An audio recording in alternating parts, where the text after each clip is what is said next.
وَأَنذِرْ عَشِيرَتَكَ الْأَقْرَبِينَ وقال تعالى في موضع آخر فاصدع بما تؤمر إلى آخر الآية صدق اللہ العظیم۔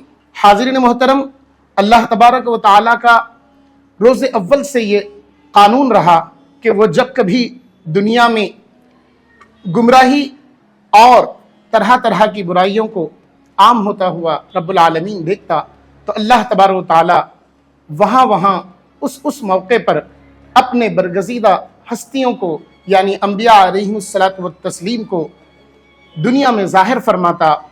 اس طرح یہ سلسلہ حضرت آدم علیہ الصلاۃ والسلام سے لے کر حضرت نبی کریم رؤوف الرحیم حضرت محمد مصطفیٰ صلی اللہ علیہ وسلم تک جاری رہا۔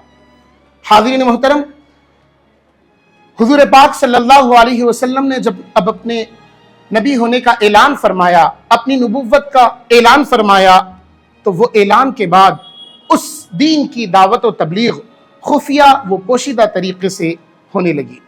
یعنی وحی کے نازل ہونے کے بعد ابتدا میں نبی کریم صلی اللہ علیہ وسلم نے پوشیدہ طور پر اسلام کی دعوت دیا کرتے تھے۔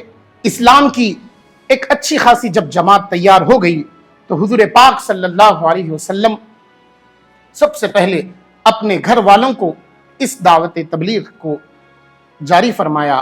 ارشاد فرمایا، رب العالمین کی جانب سے حکم ہوا، وَأَنذِرْ عَشِيرَتَكَ الْأَقْرَبِينَ، اے حبیب مکرم صلی اللہ علیہ وسلم آپ اپنے قریبی رشتہ داروں کو ڈرائیے۔ تو نبی کریم صلی اللہ علیہ وسلم صفا کی پہاڑی پر کھڑے ہوئے اور قبیلہ قریش کو ندا دی تو قریش جمع ہو گئے۔ آپ فرمائیں کہ لوگوں تم کو میں جمع کرنا چاہتا ہوں، تو لوگ آپ کی ایک آواز پر جمع ہو گئے۔ لوگ کہنے لگے کیا ہوا اے محمد صلی اللہ علیہ وسلم، کیا ہوا؟ تو حضور پاک صلی اللہ علیہ وسلم نے ارشاد فرمایا، اگر میں کہوں کہ دشمن صبح یا شام تم پر حملہ آور ہوگا تو کیا میری بات کو تم سچ مانو گے؟ تو لوگوں نے کہا کیوں نہیں، بے شک ہم آپ کی بات کو سچ مانیں گے۔ تو نبی کریم صلی اللہ علیہ وسلم نے ارشاد فرمایا، یقیناً میں تم کو ایک سخت عذاب آنے سے پہلے ڈرانے والا ہوں۔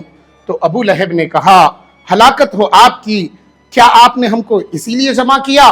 نعوذ باللہ من ذالک۔ اسی وقت اس کی مذمت میں سورہ لہب نازل ہوا۔ حضور کریم صلی اللہ علیہ وسلم کو اللہ تبارک و تعالی نے اعلان نبوت کے 34 سال یہ آیت اللہ تعالیٰ نے اپنے حبیب صلی اللہ علیہ وسلم کے قلب اطہر پر نازل فرمایا۔ ارشاد فرمایا رب العالمین، فاصدع بما تؤمر، اے نبی کریم صلی اللہ علیہ وسلم آپ کو جو حکم دیا گیا آپ وہ کر گزریے، آپ وہ علل اعلان فرمائیے۔ تو اس طرح حضور پاک صلی اللہ علیہ وسلم نے علانیہ اسلام کی تبلیغ کا آغاز فرمایا۔ سیدنا حضرت عمر فاروق رضی اللہ تعالیٰ عنہ حضور پاک صلی اللہ علیہ وسلم کے دست مبارک پر اسلام قبول فرمائے اور فرمانے لگے، یا رسول اللہ صلی اللہ علیہ وسلم جب یہ دین اتنا بہترین اور پیارا ہے تو کیوں اس کو پوشیدہ طور پر عام کیا جائے، اس تبلیغ کو علانیہ طور پر کہتے ہیں۔ تو اس طرح آپ کعبۃ اللہ کے صحن میں جا کر ندا دیتے ہیں کہ اے لوگوں سنو، عمر بن خطاب نے اسلام قبول کر چکا ہے۔ اس طرح حضرت عمر فاروق رضی اللہ تعالیٰ نے اپنے ایمان کا اعلان فرمایا۔ اس طرح نبی کریم صلی اللہ علیہ وسلم نے جو بحیثیت داعی اسلام کی دعوت دینا شروع کیا تو نبی کریم صلی اللہ علیہ وسلم کی یہ تبلیغ علانیہ اس طرح قائم ہوئی۔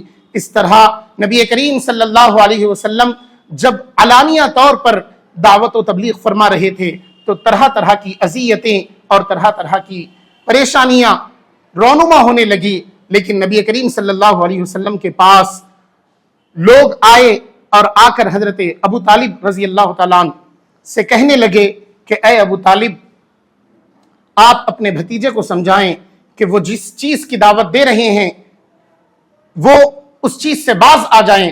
تو نبی کریم صلی اللہ علیہ وسلم حضرت ابو طالب کی بات سن کر فرماتے ہیں کہ اے میرے چچا، اگر یہ لوگ میرے دائیں ہاتھ میں سورج اور بائیں ہاتھ میں چاند بھی لا کر رکھ دیں تو میں اپنے کام سے باز نہ آؤں گا یہاں تک کہ یہ کام مکمل ہو جائے یا پھر میں اس راہ میں شہید ہو جاؤں۔ آپ کی یہ گفتگو سنی تو انہوں نے کہا اے پیارے بھتیجے اپنا مشن جاری رکھیے،